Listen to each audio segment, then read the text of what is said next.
లోకరక్షకుడు, రామభక్తుడు, అపార వీరుడు హనుమంతుడు ఇప్పుడు వరప్రసాదాలతో సుసంపన్నుడయ్యాడు. నా కుమారుడు లోకానికే రక్షకుడవుతాడు. చిన్న వయసులోనే హనుమాన్ అన్ని కోతుల సైన్యంలోకెల్లా అత్యంత వేగంగా మారాడు.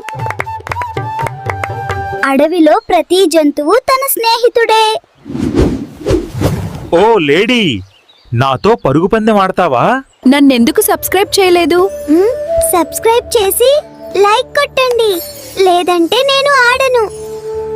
మరల చిన్న హనుమంతుడు సూర్యుడిని పండుగా భావించాడు. ఆ పెద్ద మామిడి పండు నాకు దొరకాల్సిందే. నేరేటర్ అతడు దివ్యమైన సూర్యుడి వైపు మరల దూసుకెళ్లాడు.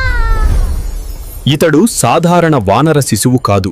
మునులు తపస్సు చేస్తుండగా హనుమంతుడు ఆటపాటల్లో మునిగిపోయాడు. ఏమిటి ఈ అల్లరి? తపస్సు భంగం చేస్తున్నావు? అతని అల్లరి దేవతలను ఆనందపరిచినా మునులను కోపగించాయి. ఓ మునులారా, మీరు కూడా నాతో ఆట ఆడండి. మునులు ఆగ్రహంతో ఒక శాపమిచ్చారు. నీ అపార శక్తి నీకు మరవబడిపోవాలి.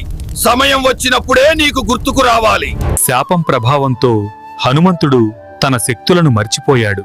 అమ్మా, నేను ఎందుకు ఇలా బలహీనంగా అనిపిస్తున్నాను?